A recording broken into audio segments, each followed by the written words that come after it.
What's up, everybody? I'm Nick. And I'm Colin. And we are Still Bussin'. It's great to have you here today to join us on this journey. Today's episode is all about why daydreaming and having an imagination as an adult is still bussin'. Absolutely. I think a lot of people say imagination is for the kids, It's you're a kid, you dream of being a firefighter, running around outside, having some kind of wild imagination and creativity. But when you're an adult, people are like, get real, quit daydreaming, be a realist, which you totally should be about your life and your career, set some real goals and be realistic with what you want to achieve. However, don't forget to keep playing. Don't forget to keep daydreaming and keep imagining things. And, hopefully this can remind you to take some time to sort of shut things down and just sort of let your mind wander, let your mind dream, because there are so many great benefits to having an imagination, flexing a creative muscle, and daydreaming. Absolutely.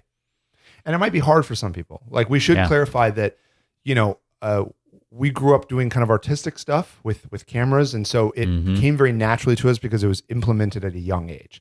Some folks, their most creativity is playing video games, which is very creative, and or it's just going outside and going for walks or whatever, and that's completely understandable. One thing that I wanted to kick off with, like we talked about, was an exercise that I think is really valuable, and it's something I try to do. I don't do it enough. I wish I did.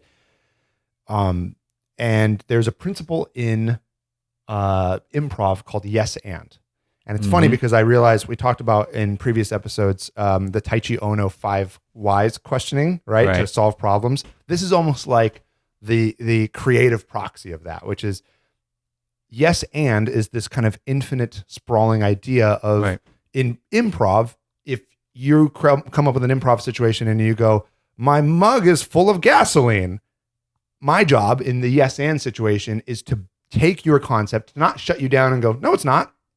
Instead go, yes, and Johnny's coming in with a lighter. What are we going to do? Or whatever. I'm terrible at improv, but the idea is you are just constantly spiraling out from that source and then going farther with it and farther with it and farther with it. And so if you're just a person who's trying to draw more or sing more or come up with ideas or sketch more, or whatever your creativity outlet is, and you want to, and you just I don't know how to be creative and explore creativity, and I don't know where that comes from in my mind, you can come up with the smallest nugget, the smallest little kernel of a concept.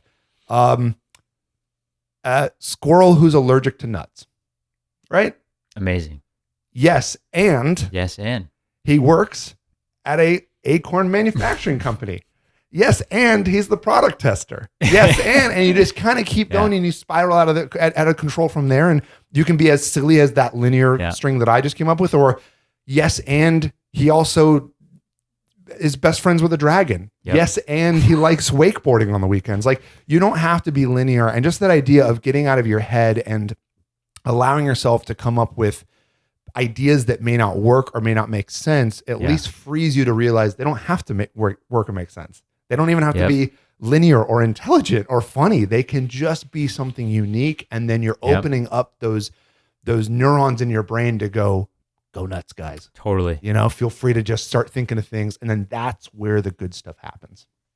That reminds me of something I was just reminded of the other day. Is there's the in writing for whether academic writing or creative writing, there's the writer and then there's the critic. Yeah. And the concept of yes and is to separate the writer and the critic. The writer is getting the information down, brain dumping, right?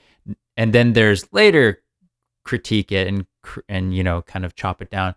But I think the whole thing you're getting at is so many times people, they fail to flex the creative muscle before they even try to. They shut down their daydreams, or they think, it's a bad idea before they get far enough along with it. And so create a little bit of a safe space for yourself to either actively dream on something, take a walk outside for 10 minutes, even just the increased circulation and moving around will help you just let your mind go a little bit with no judgment, right? It's the yes and, because yes, and let's not judge here. Let's keep going with it. And there's going to be stuff later on when the critic comes out that is going to kind of clean that up a little bit. But so many people just shut that off before they shut off the writer and the critic. They get them all mixed together, and then you go nowhere with an idea. Most ideas will go nowhere. Yeah, I mean, creativity is also a volume game. People kind of ignore that fact a lot, and we have this assumption that like, Anthony Jeselnik or Tom Segura walks on stage, and the joke that they said is the first time that they wrote it down, and that was the joke. And it's like, a lot of these things are volume games. Even like when I write scripts for my clients, let's say the target is 120 pages, 2 hours. I'm writing 200 something pages. Yeah. And it's all yes and. It's all yes and of just this and then that and then that and then and yeah and it's just this psycho giant story that the critic then goes, okay, let's take out the bad ones. Let's take out the ones that don't make sense. I like that piece. And you teach yourself that it doesn't have to be good the first time. You just have to yes and your way to 10 so you can get those good too. Yep. And once you've learned that and once you've got that technique, there are massive benefits to being creative. Totally. Yeah, something I was just reading was this Berkeley article basically saying that the idea of daydreaming and just letting your mind kind of wander, it's great for stress relief. Yeah. It's great for helping you come up with creative ideas and creative solutions to problems, whether you're at work or family life or school, wherever it may be. And it's very much a muscle. Colin over here is a creative bodybuilder, basically. It's a muscle. It is. And that's why I feel so bad when people are like, I'm not really a creative person. It's like, are you not a creative person, or you just haven't just given yourself time to just start being creative? Have you not done enough reps? Exactly. We were talking about the analogy to like weightlifting. Yeah. I'm not a weightlifter. Well, you get some weightlifting equipment, you get on a regimen, 6 months, a year down the line, you get some gains going, and guess what? You are kind of a weightlifter now. Yeah. Creativity is kind of the same way. So I truly believe anybody can be creative and come up with creative solutions to problems and stuff. And to your point, I mean, again, let's go back to script writing, which is like only creative. It's incredibly creative. It's very difficult. And I don't do it as much anymore as a commerce, but I still enjoy it. But like, even now, I paid my way through film school partially with script writing. I would sell scripts to friends, and I even got a couple sold to some outlets, and it was very fun. It was great. But it used to take me, I think my first feature film took me like 3 years to write. I started when I was 20. I finished it when I was like 23. Maybe more. Too long. Far too long if I was on contract. Spit it out. Beatles wrote their best songs in 10 minutes? Yeah.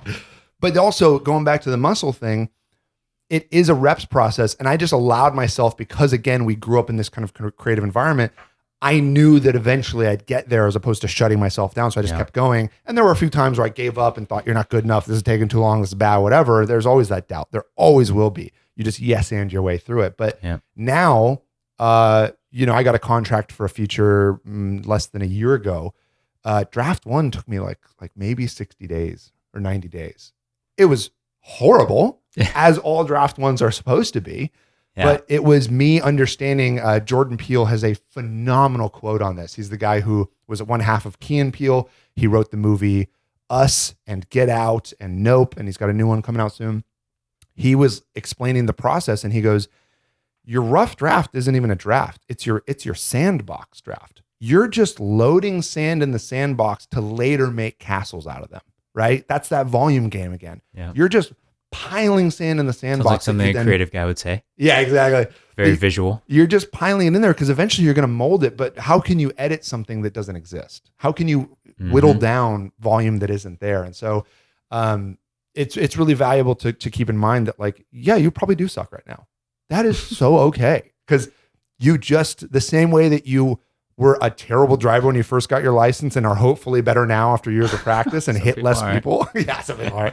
But like, that is okay to be bad, as if you know it is a process. And like you said, maybe you're creatively barely able to bench the bar, and then 10 years down the road, you're, like, great analogy of creative bodybuilder. Yeah. And with ease, you're repping 300 pounds like a madman. It's like, well, you built that muscle. Yeah. The same way you build muscles creatively in every other aspect of your life. Yeah. And it's definitely a snowball effect too. I know, like, once you start letting yourself, I think that's the thing, is you got to let yourself kind of you let yourself sort of explore with being creative and know that it's going to be bad. Even if you're really seasoned at it, your first ideas are going to be bad. I come up with, 10 bad ideas and maybe one of them's kind of good. Hopefully this show is one good idea. We don't really know yet though. But, but talking about like letting that snowball, I was thinking of this like the other day when we started doing our very, very first episodes. I was so jazzed. I was like trying to come up with ideas like, oh, maybe this is still bussin' and that's still bussin'. And it's like, I'm saying bussin' way too much, but it's a hilarious term. But I kept thinking of all these different ideas, and then I was going to sleep and I was having dreams, which dreams are amazing. I've had dreams where I solved problems and stuff like this, and you wake up and you're like, wow, I didn't do that. But I was just like, I had a dream and you were in it, and I was like, just come over when I was in it, and I was like, Colin, you pitched it to me. You're like, Nick, I've got the best idea. Get this, why bears are still bussin'. I love it. And I'm like, bears? Like brown bears, black bears? Yeah, bears. And we have bears on the show. Oh my God, that's great. And I'm like, dude, I don't know about that, dude. Like live bears? You're like, yeah. They'll put little headphones on. It'll be super cute. Can you picture it? And I'm like, yeah. I mean, I don't know how long a bear's going to keep headphones on. Yeah. And you're sitting next to the bears, not me. You're like, it'll be great, dude. It's great. Bears, creative. I love that. That's hilarious. And then going back to your thing of like going back to the volume thing, I would pitch something crazy like that. That's hilarious. You're dreaming about it, but it's like, that is the point, is you say some wacky stuff like bears. Yeah. And then you're like, dude, what if we talk to like an animal person? And then you whittle it down to a real form of it. Dude, but you can't go too far to pull it back to something good, as opposed to pushing something not big enough. Yeah. Out into the distance. You're like, we like to welcome the Grizzlies on. Tell us, what is it you like about trash cans so much? It's like growling. What's your favorite kind of lid to rip off the top of a car? Yeah. They're like, we're tired of this pie propaganda. We don't eat pies out of windowsills. Yeah. Do you really like honey that much? They're like, actually, no. One Bears thing against honey. One thing that I want to make sure we hit is, we've talked about this again in previous episodes. We talked about the Steve Jobs, you can never connect the dots forwards. You can only connect them backwards. One thing that's important to remember about creativity is it doesn't have to have a purpose. It never has to have a purpose. Creativity, because it's so healthy and it's just so fun, the purpose can just be the experience, right? Yeah. There will, though, be positive effects of it. And I wanted to just tell a quick story about something that happened in my life that I, again, never could have connected the dots forward. I just was being creative because it excited me, and it gave me a one-up in my industry. So maybe 5-ish years ago, maybe less, maybe 4, I was experimenting because Instagram had moved away from the squares and were allowing video formats to be slightly vertical. Yeah. Remember that was a big change, and people started formatting their videos this way. 4x3. Yeah. Yeah. I was learning more about After Effects. That's for people who don't know, it's a program that's similar to like a Photoshop, where you can basically do Photoshop on video elements. And so, it's everything from graphics to visual effects, green screen, motion tracking. It's a pretty robust suite, and it's what a lot of visual effects artists use, in addition to a myriad of other tools. But I was just learning it because I always like to learn new stuff, and it's a place for me to be creative, which I enjoy. And so I had a couple little tiny clients that I was like just doing small projects for, where, I'm creating a little motion poster of their coffee, and then I would record a time lapse in the same spot and do these interesting combinations of still images with time lapses behind them and lighting effects. These are short. These are like little 5-second little moving. Yeah. Just imagine a poster with just a little bit of movement, a little bit of motion. Again, just brings it to life. Yeah. The stars in the background moving, the lighting kind of warping, a slight parallaxing effect, like just some really little things. But I was like getting, through the creative photography and into the motion elements of it. And I was just enjoying it. I had no clue what I was doing. It just seemed fun. And again, only for me. I mean, I did it for some people, so I had a purpose, because I was tired of making stuff for myself. But it was like, hey, this coffee company wanted a project from me. Here's that bag on essentially a motion poster, which did not have a name at the time. I'm at this marketing agency that does their primary business was posters. movie posters. Yep. And then they had an AV and a media and a motion departments, these categories, trailer editing and motion graphics and then content creation. And I'm employed there. And again, I'm doing this stuff on the side.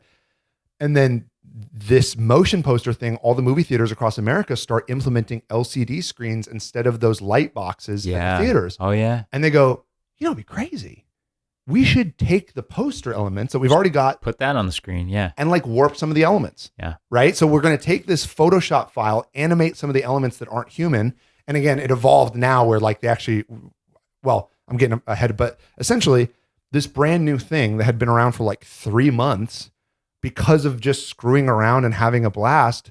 They always, the big joke right now is like in AI, it's like, we're looking for some, AI is like 2 or 3 years old. We're looking for someone with 8 years AI experience in a 3-year-old market. And it's like, how do you do that? What? How? Yeah. Yeah. But in this market, all of a sudden I'm in the right place at the right time, very fortunate. Yeah. And I've got a year and a half of experience in a 3-month-old industry. Yeah. And it was this culmination of just luck and creativity paying off. I never could have expected that. And it really helped my career at the time. But I never could have planned for that and said, one day the theaters are going to have LCD screens in there. It's like right place, right time. And that creativity, had I not pursued that, I wouldn't have been a guy with more experience than the other people in that industry. And I got a leg up in a place where I was actually maybe underprepared. I didn't have the right resume. You raised your hand to be able to say, I can make these. Been doing it. And they were like, how? Yeah. And here's like 25 examples of good ones. And then all of a sudden it was like my main business for like 3 or 4 years. And I was very fortunate to be rewarded with Clios and golden trailers and all these awards and this thing that was brand new. And it's like, I just happened to be doing it creatively and you just never know. Yeah. So that reminds me of the saying, success is where preparation and opportunity meet. Yeah. You were preparing. You didn't even know. You were just creating. So creating things, having a daydream, having an imagination and sense of wonder could be preparing you for who knows what next. Yeah. Right. And then when that right opportunity arises, you can say, yeah, I can do that. Yeah. And then, you could maybe find huge success at it. So keep daydreaming, my friends. Keep thinking, keep dreaming, keep having an imagination all throughout your life. And, don't be too hard on yourself. Don't let that critic come out too early. First, build the sandbox of creativity. Fair enough? Absolutely. Awesome. We'll see you guys next time. Thanks for joining.